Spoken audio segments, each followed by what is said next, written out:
अस्सलाम वालेकुम नाज़रीन, सराबत आपसे मुखातिब है। कुछ आम तरीन खबरें हैं आपके सामने रख देते हैं। एक तो इमरान खान साहब ने पाकिस्तानी ओवरसीज को आवाज दे दी है।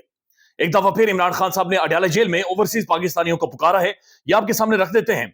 लेकिन खान साहब के ऊपर एक केस है और उस केस का फैसला क्या आना है और फैसला कब आना है ये जज साहब को भी नहीं पता। यानी जज साहब को भी इस बारे में इल्म नहीं है कि उन्होंने उस केस का फैसला कब सुनाना है।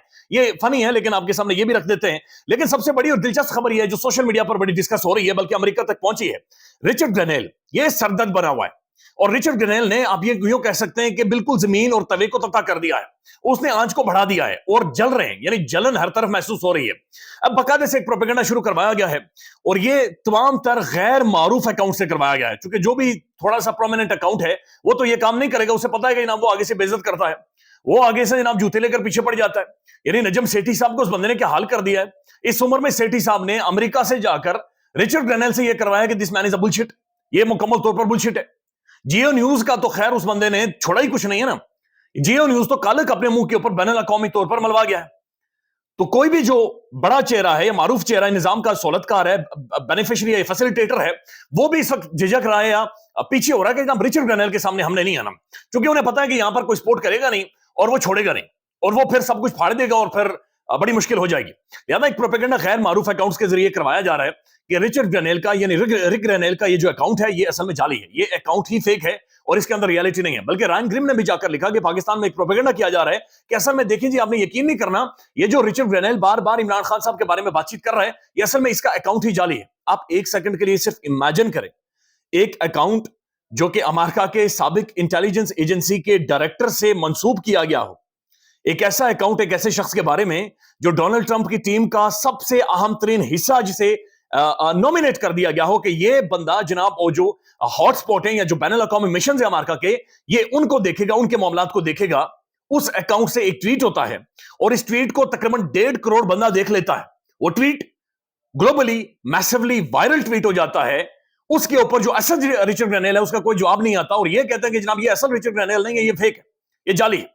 यानी ये कॉमन सेंस है ना। आप खुद इमेजिन करें, अगर ये अकाउंट फॉर इंस्टेंस जाली भी हो, अगर मान लिया जाए ये जो शतुंगड़े हैं, शतुंगड़ों की मंतक मान ली जाए कि अकाउंट जाली है, अकाउंट फेक है, अकाउंट फेक है, ये कोई अल्लाह दीता बैठा हुआ है लोर के अंदर वो चला रहा है, ठीक है, अगर मान भी लें तो उसी अकाउंट से रिक ग्रेनेल की तस्वीर लगी हुई है।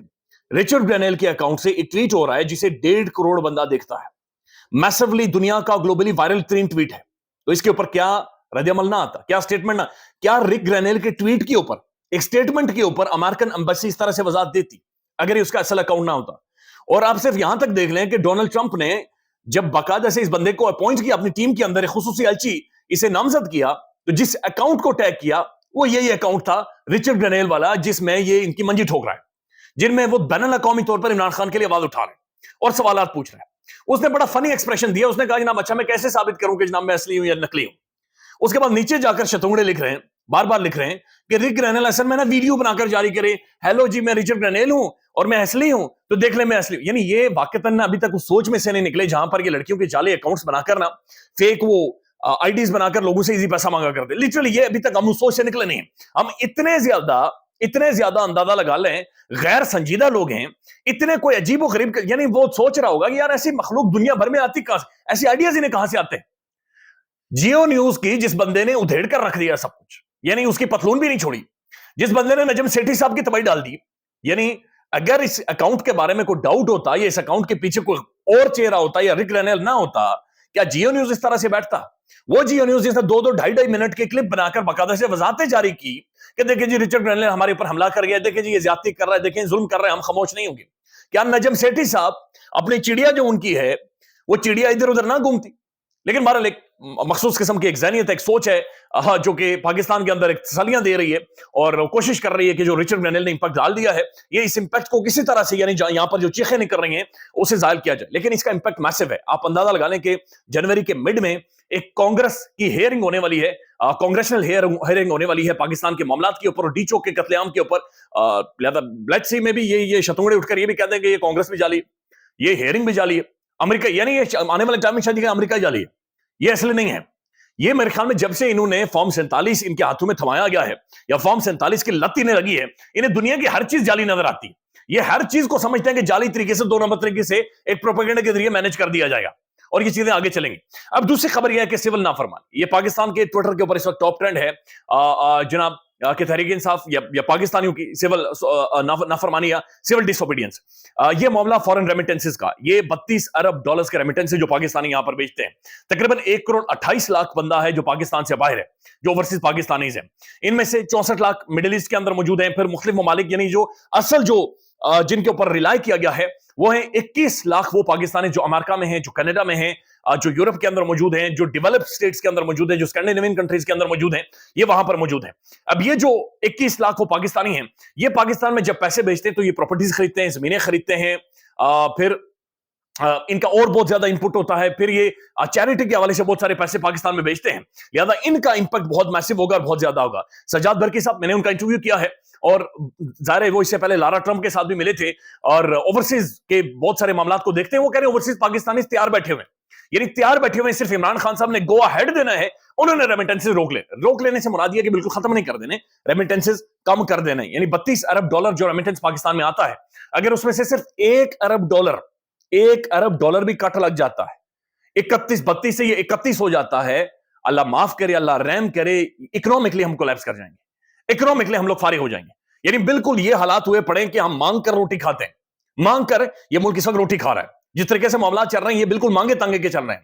لہذا 1 ارب ڈالر کا بھی اگر فرق پڑا ریمیٹنس میں, بالکل لیٹ جائے گا, بالکل لیٹ جائے گا. اور یہ بات سمجھے کہ عمران خان کی جو اصل سٹرینتھ ہے, یہ عمران خان کے بارے میں جو سوچا جاتا ہے یا جو ریالٹی پر مبنی ہے کہ عمران خان کیسے اکانومی کو ریوائیو کر سکتا ہے, کیسے عمران خان بہت سارے حالات کو چینج کر سکتا ہے.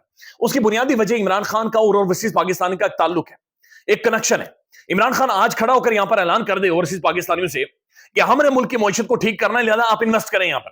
آپ یقین مانیں جو شیخوں کے سامنے جا کر عمارتیاں اتارتے ہیں ان کی ضرورت ہی نہیں پڑے گی.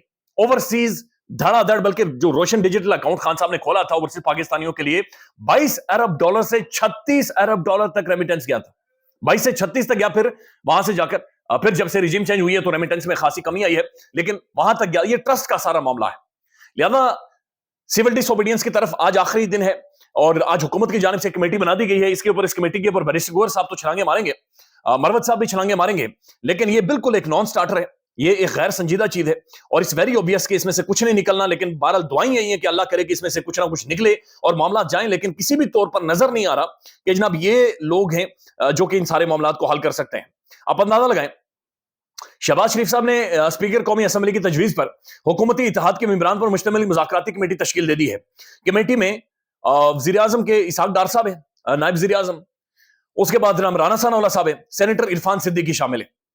کمیٹی میں راجہ پرویز اشرف, نوید قمر, خالد خورشید صدیقی, علیم خان چودھری, سالک حسین اور سردار خالد مکسی شامل. ان میں سے کوئی بھی آپ ایک اٹھا لیں, کیا یہ سنجیدہ لوگ ہیں؟ کیا یہ واقعتاً معاملات کو یا پھر جو عمران خان کے ڈیمانڈز ہیں یہ ان کے اوپر آئیں گے, یا یہ ٹائم گین کرنے کی ایک اسٹریٹجی ہے اور تحریک انصاف کی جو باہر لیڈرشپ ہے بدقسمتی سے وہ ٹائم دے رہی ہے, یا تو محسن نقوی صاحب کو جھپیاں مار رہے ہیں یا پھر بیرسٹر گوہر صاحب منتیں کر کے کہہ رہے ہیں ہمارے ساتھ مذاکرات کر لیں. عمران خان صاحب جیل میں بڑے حیران ہوتے ہیں, وہ کہتے ہیں جناب ظلم ہمارے ساتھ ہوا, بندے ہمارے مارے گئے, پارٹی ہماری ختم کی گئی, مینڈیٹ ہمارا چھینا گیا, لیکن یہ جناب اپنی پرچیاں لے کر جاگ رہے ہیں اور ہمارے ساتھ مذاکرات کریں. یعنی اندازہ لگائیں, ڈی چوک کے اندر قتل عام اور بیرسٹر گوہر صاحب قومی اسمبلی میں کھڑے ہو کر یہ کہتے ہیں کہ چلے جی جو ہو جاتا ہے, لیکن کم از کم احساس تو کریں نا, کم از کم آپ لوگ مانے تو, آپ نے انہیں منوانا ہے. خالد خورشید صاحب کی سٹیٹمنٹ ہے, انہوں نے کہا جناب یہ جو 12 لوگ شہید ہوئے ہیں جن کی لاشیں یا جو جنازے ہمارے پاس موجود ہیں یہ شام 5 سے پہلے کے ہیں, یا تو 5 کے بعد کیا ہوا, جو آدھی رات کو قتل عام ہوا تھا اس کے بارے میں تو ابھی تک ڈیٹیلز ہی نہیں کھل کر سامنے آئی. متیع اللہ جان صاحب نے ایک ویڈیو شیئر کی ہے, چھلی بیچنے والا, وہ یہ کہتا ہے کہ مجھے ایسا محسوس ہوا کہ جیسے میں بارڈر کراس کر کے آ گیا ہوں اور انڈین فورسز نے مجھے گھیر لیا ہے. وہ کہتے ہیں رینجر والے نے مجھ سے پوچھا کہ تم کون ہو, میں نے کہا ٹھان ہو اور چھلی بیچتا ہوں, تو کہتے ہیں انہوں نے کہا کہ گولی مارو اسے.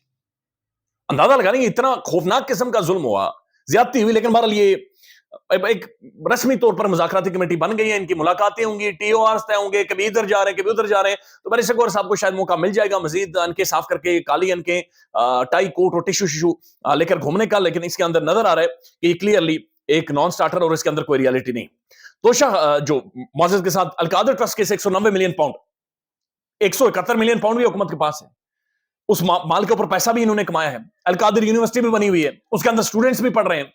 عمران خان اور بشرا بی بی کے اکاؤنٹ میں ایک دھیلا نہیں گیا, 1 روپیہ نہیں گیا, لیکن ظاہر نظام ہے پاکستان کا, انڈے دے بچے دے کچھ بھی کر سکتا ہے. تو یہ جو فیصلہ آنا تھا 190 मिलियन पाउंड का, इसका फैसला सोमवार को सुनाया जाना था, लेकिन मोहम्मद मालिक साहब ये कह रहे हैं उनकी मालूमात के मुताबिक सोमवार को नहीं सुनाया जाएगा। बैरिस्टर मुनीर फारूक साहब, इन्होंने तो कहा कि मेरी लॉजिक ये कहती है, लॉजिक। फिर इन्होंने कहा कि जनाब मैंने जिस तरीके से केस को पढ़ा है, फिर इन्होंने कहा कि एस्टेब्लिशमेंट ने इससे पहले इमरान खान साहब को जो सजाएं दिलवाई हैं 3 केसेस में, वो जिस तरीके से उड़ गए या पिट गए, अब ये उनकी समझ के मुताबिक ये फैसला नहीं आएगा। यानी इसके ऊपर मैं देख रहा था साकिब बशीर साहब ने लिखा है, अब मोस्ट रेप्यूटेड ये जर्नलिस्ट हैं, ये कोर्ट रिपोर्टर में एक अथॉरिटी मोहतरम साकिब बशीर साहब से समझे जाते हैं।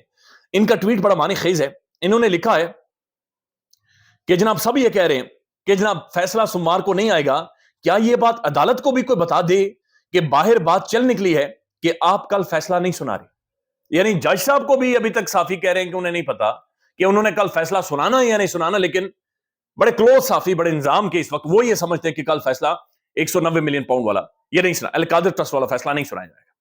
तो फैसला सुनाई या ना सुनाई ये मैटर नहीं करता, लेकिन बैनुल अक़वामी जो इंपैक्ट है उसी ने असर दिखाना है, और जो ओवरसीज पाकिस्तानीज करेंगे वो उन्होंने वही असल पाकिस्तान के अंदर स्टैंड करेगा। आई होप सो कि हुकूमत संजीदगी से ले, निजाम संजीदगी से ले, ये मुज़ाकरात से ही at the end of the day बैठकर मुज़ाकरात से ही चीजें सॉर्ट आउट होंगी। इमरान खान तो फुल ऑन मुजाहिमत रेजिस्ट कर रहा है, और रेजिस्टेंस एक सेकंड के लिए भी इमरान खान ने नहीं छोड़ी। बाहर जो क्यादत है ये जा जाकर बार बार खान साहब को मजबूर कर देती है कि खान साहब ये होने वाला है, खान साहब वो होने वाला है, और ये मामला को उस तरफ लेकर चल रहे हैं। ये अंदाजा लगा लें जो ट्विटर इमरान खान साहब का जो अकाउंट है उसके बारे में शेर अफजल मरवत साहब, फवाद चौधरी साहब, इन्होंने बकायदा से एक माहौल बनाया। मरवत साहब ने तो ये कह दिया इमरान खान का ट्विटर अकाउंट पाकिस्तान में आना, और पाकिस्तान में आप अपना नहीं ट्विटर अकाउंट चला सकते। पाकिस्तान के अंदर आप एक पोस्ट, एक ट्वीट नहीं लिख सकते। यहां पर इमरान खान का अकाउंट यहां से तो ऑपरेट हो नहीं सकता।